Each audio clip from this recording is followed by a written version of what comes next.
turn to Proverbs 6:18. I'm planning to cover verses 18 and 19 tonight, and that will finish up this list of the 7 things which the Lord hates. Proverbs 6:18 says, "And heart that deviseth wicked imaginations, feet that be swift in running to mischief." So the fourth thing in the list of the things that the Lord hates is an heart that deviseth wicked imaginations. And this one gets right down to the core of man, because the man's heart is the focal point of both his emotion and his intellect. And I'll give you the definition from the dictionary that'll bear this out, and then I'll also give you some Bible verses that will also show this. So the heart, whenever it is speaking as the seat of feeling, understanding, and thought, it is synonymous with the mind in the widest sense, including the functions of feeling, volition, and intellect. It's the seat of one's inmost thought. Let me do that one more time. The seat of one's inmost thoughts and secret feelings, one's inmost being, the depths of the soul, the spirit. It's the seat of the emotions generally, the emotional nature as distinguished from the intellectual nature placed in the head. And I gave you a few definitions there because the Bible bears this out, that the heart is the seat of the three fundamental things that really make us up, our inward parts, and that is our intellect, our emotions, and our will. Intellect, emotions, and will. And I'll just give you some verses that will show this. First of all, the heart is the seat of the intellect. 1 Kings 3 and verse 12. Whenever Solomon asked the Lord asked him what he wanted, and Solomon told him he wanted a wise and understanding heart. 1 Kings 3 and verse 12. The Lord says, "Behold, I have done according to thy words. Lo, I have given thee a wise and an understanding heart, so that there was none like thee before, neither after thee shall any arise like unto thee." So the heart can be wise and understanding, meaning it's the seat of the intellect. And the heart is also the seat of the emotions. It says in Proverbs 15:13 that a merry heart doeth good like a medicine. And there's sorrow of heart, and there's other emotions that we've looked at in these sermons here on Proverbs. And then the heart is also the seat of the thoughts and the will. The thought is more like the intellect. Hebrews 4:12 says that the Word of God is sharp and powerful, and it is a discerner of the thoughts and intents of the heart. I'll get the rest of that verse here. Hebrews 4 and verse 12. "For the Word of God is quick and powerful, and sharper than any two-edged sword, piercing even to the dividing asunder of soul and spirit, and of the joints and marrow, and is a discerner of the thoughts and intents of the heart." So the thoughts are the intellect, the intents are the will. And then we also have Exodus 35:29, which talks about a time whenever Israel offered to the Lord, and it said that everyone whose heart made him willing. Exodus 35:29 says, "The children of Israel brought a willing offering unto the Lord, every man and woman whose heart made them willing to bring for all manner of work, which the Lord had commanded to be made by the hand of Moses." So the heart can make somebody willing, the heart gives thoughts and understanding, and the heart also is where the emotions come from. So all three of those things. So that's really saying something when God hates the heart. Because if God hates your heart, that means that God hates the very core of your being. That's not very flattering, I don't think, is it? So the heart is where wicked ideas are devised, because it says, "An heart that deviseth wicked imaginations." To devise is to order, appoint, or arrange the plan or design of, to plan, contrive, think out, frame, invent. So, when we're speaking of something immaterial or abstract or a product of the mind, and this is the chief current sense, it says. So when you devise something, you come up with a plan or a design, right, to put into practice. So this tells us that wicked ideas are planned and designed in the heart. That's where they all start, right? Anytime you see somebody carrying out some wicked thing, he thought about it. He sat around and plotted it and planned it and then conceived it in his heart before it ever came to fruition. It says there that God hates an heart that deviseth wicked imaginations. So this tells us that the heart plans wicked imaginations. That's what devise means. And an imagination is the action of imagining or forming a mental concept of what is not actually present to the senses. You say that somebody has a good imagination, they can think of things that aren't actually happening and see it all in their mind. That's what that's referring to. The result of this process, a mental image or idea, often with implication that the concept does not correspond to the reality of things. Hence, frequently it's used as vain or false imagination. And then more generally, it's the mental consideration of actions or events not yet in existence. Scheming or devising, a device, contrivance, plan, scheme, plot, a fanciful project. And this is used as it is a biblical archaism, meaning that it's something that is used in the Bible, but it's old and people don't use it in this way anymore. But this is the way that the Bible is using it. It's not, when it says that a heart that devises the wicked imaginations, it's not talking about kids that have an imaginary friend or something and they're dreaming up these scenarios that didn't happen. It's talking about people coming up with, scheming and devising and coming up with contrivances and plans and schemes and plots and, the evil things that they want to do. So the reason why God hates the heart, the heart that deviseth wicked imaginations, is because God hates sin, and all sin starts in the heart. It begins there. Matthew 12, 34 and 35, Jesus warned us, or told us, about how we can know somebody by their fruit, and that ultimately is what comes forth from their heart. Matthew 12, 34 through 35. Jesus said, O generation of vipers, how can ye, being evil, speak good things? For out of the abundance of the heart, the mouth speaketh. So the mouth, the words that come out of somebody's mouth, is a pretty good indication of what's going on inside their heart. And so if somebody's just angry and wrathful and bitter all the time, and they're very spiteful of what they say, then chances are that's what they're thinking about. That's what they're feeling a lot, right? That's what's coming out. If they talk about the Bible a lot, and they talk about how good God's been to them and what a blessing God's been in their lives, well, that's probably what they think about a lot, right? That's what's going on inside. A good man, out of the good treasure of the heart, bringeth forth good things, and an evil man, out of the evil treasure, bringeth forth evil things. So the heart is where things are conceived.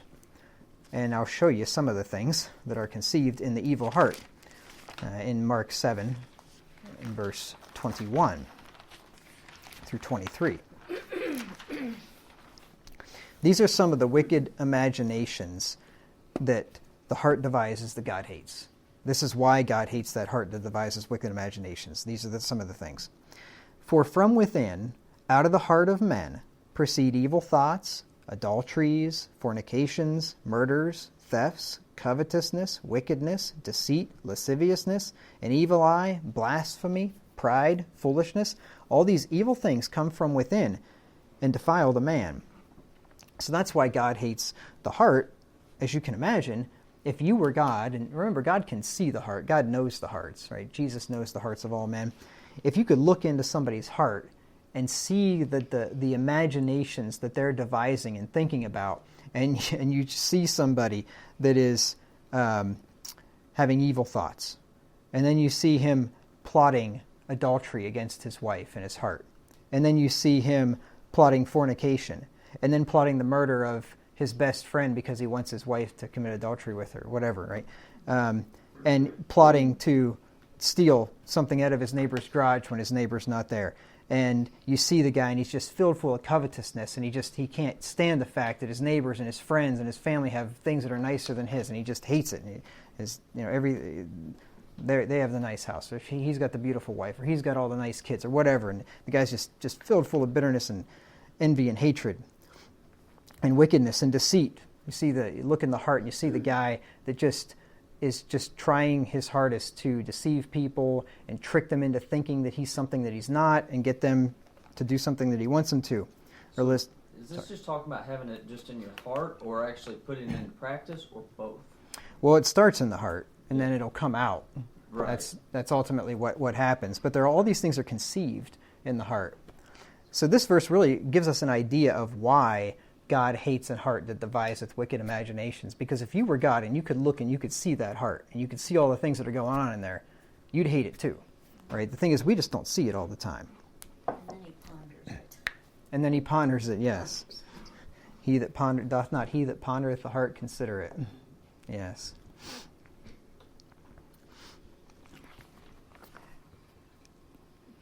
So sin must first be conceived in the heart before it can be spoken or acted out.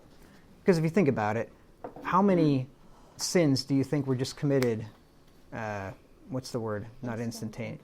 Impulsively, thank you.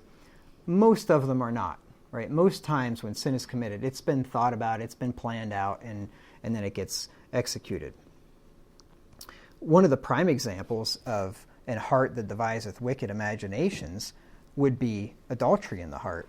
And Jesus specifically said that this is a sin that can be committed in the heart in Matthew 5 and verse 25.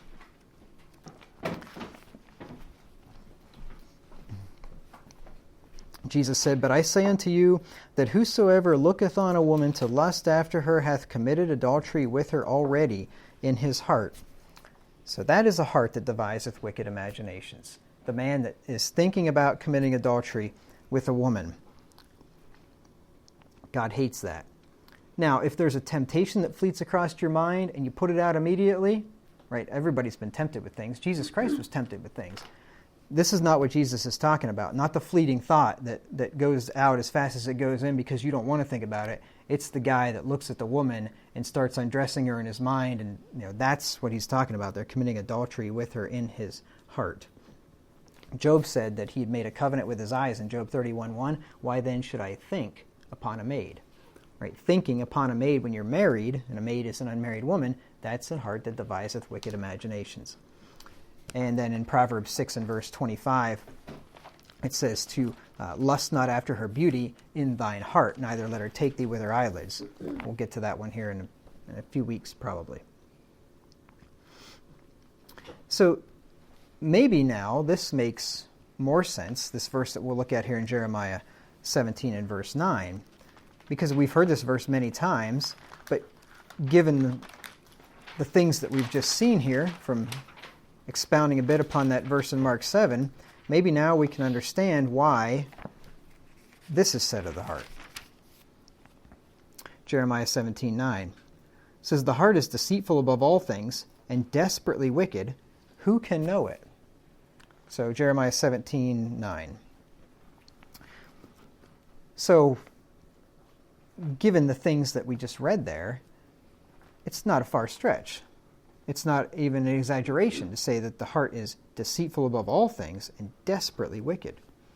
So desperately wicked that who can know it? Meaning you can't even really know the depths of your own heart, your own depravity.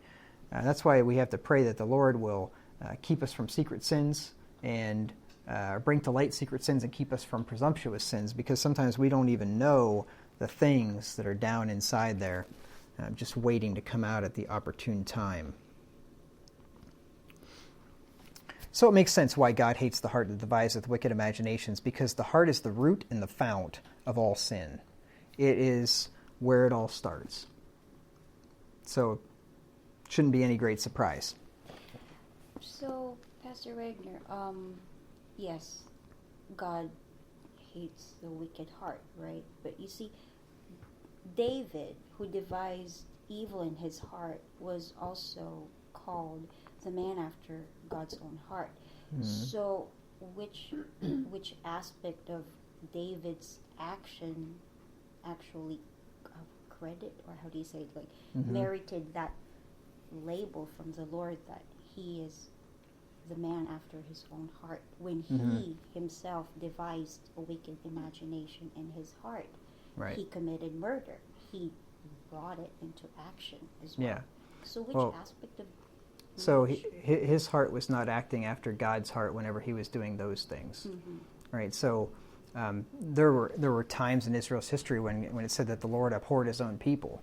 Yet he loved them because they're his own people, but yet he hated what they were doing, such vile things that he hated them.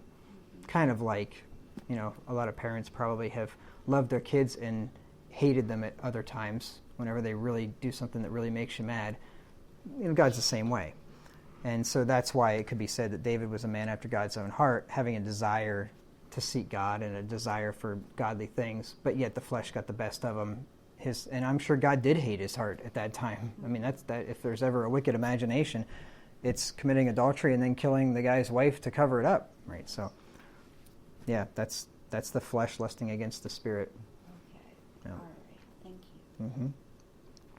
Then the second thing in this verse is feet that be swift in running to mischief. This is the fifth thing, second in this verse, but the fifth in the list of things that God hates. So in Proverbs 2:13, it talks about they who walk in the ways of darkness. You'll probably remember that. We looked at that here a while back. Proverbs 2:13, talking about the evil man who leave the paths of uprightness to walk in the ways of darkness. Now, walking in the ways of darkness is bad enough, but running to mischief is far worse. Some people are extra diligent when it comes to sin, that walking would be too slow. They want to get there in a hurry, and they run. And that's especially important. God really hates that. There's nothing worse than an ambitious wicked man. If I had to have my choice of wicked men, I'd want the slothful wicked man that comes up with all kinds of horrible ideas, but he's just too darn lazy to carry them out. I'd much rather that guy than the guy that is, ambitious, that he's just ready to run to do sin. So the wicked waste no time trying to sin. It says there that the feet that be swift in running to mischief. Swift means moving far in a short time, moving or capable of moving with great speed or velocity, going quickly or at a great rate, rapid, fleet.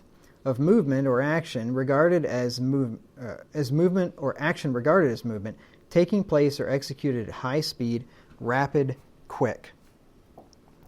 Unfortunately, I think sometimes the wicked are far more diligent to do wickedness than God's people are to do righteousness, or even try to stand against the wickedness. I think that's why the lefties are so successful in politics, because they're ruthless and they're wicked, and they come up with long-term plans and do a full blitz from every angle to get their whole program through, and conservatives just kind of stand by and don't do a whole lot and wish that they would just slow down a little bit. And that's why we keep moving, or I'm going the wrong way, we keep moving to the left because they are so swift in running to mischief, and the rest of us are just trying to live our lives, and we don't have time to be paying attention to all their antics and don't even want to get involved in half of that stuff, and that's why they just keep moving it farther that direction. I think is part of the problem. They're swift in running to mischief.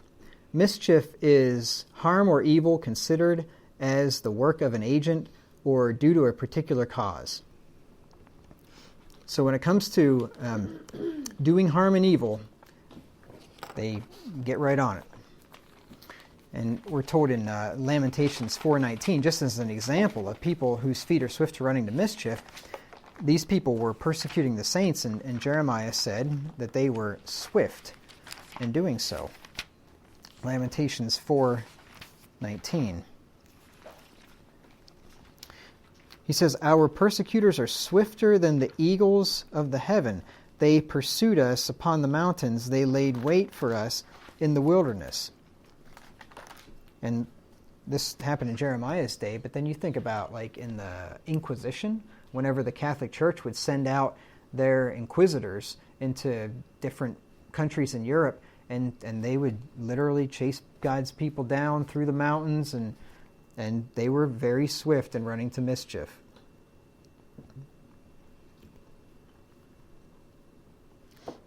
It says in Proverbs 1:16 that the feet of the wicked run to evil and make haste to shed blood. Proverbs 1 and verse 16. And you'll recognize that Paul quoted this verse in Romans chapter 3, talking about the wicked nature of man in his natural state. For their feet run to evil and make haste to shed blood. And Isaiah 59:7 says basically the same thing. So yes, they're quick. They don't waste time. Now, God hates slothfulness and laziness, as we looked at here a few weeks ago, but he also hates sin that is done quickly and with diligence. So diligence in working quickly has to be obviously aimed at the right end, because God is not simply happy with diligence if the diligence is doing evil. And I suppose maybe I don't know if he'd ever be happy with slothfulness, but I suppose he'd be happier with a slothful wicked man not carrying out his wickedness, maybe, than he would if the guy was a little more industrious. That would be the only time I would ever encourage somebody to sloth, right? When they plan it out but don't ever actually get around to doing it. Yes, and I'm okay with that. That's better than the alternative. So let me give you a few examples here of feet that are swift in running to mischief. Some of these are literal, some of these are figurative. How about running downtown to a riot to loot stores, like we saw earlier this year, or last year, right? That is feet running to mischief. And lots of people did that last spring. Or how about, now this is more of a figurative one, how about running for political office for the power, perks, and kickbacks? Running to do evil. Or how about this one? Running a charity in the wake of a natural disaster in order to profit oneself under the guise of helping others. Another running. Yeah, you can make some money doing that kind of thing. Yes. Or the next one. This is the real Clintons here. Drug running. Right? They were involved in that. Yeah, and the Bushes, for that matter. Those guys were in cahoots together. They were when Bush was. This is what I've read, or anyway. When Bush was head of the CIA, they were running drugs from Central America and coming up through Arkansas, where Bill Clinton was governor. And so, yeah, there's a lot of interesting stuff that have gone on behind the scenes. And that whole thing was tied in with the Iran-Contra thing, too, because they were running drugs to Central America to raise funds to overthrow the Iranian government back in the 70s. Yeah, it's pretty crazy. I'm pretty sure that's how it went down, if I remember it anyway. So our feet, contrary to these wicked people who are swift to run to mischief, our feet should be swift to run away from mischief, to flee sin. Let's look at just a few verses here. I'll just read you 4 of them. 1 Timothy 2 and verse 22. 2 Timothy, thank you. 2 Timothy 2:22.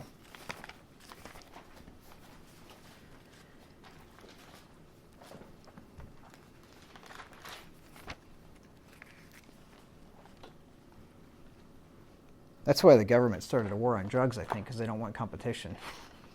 Try to put the rest of them out of business. But, well, and speaking of which, just another one.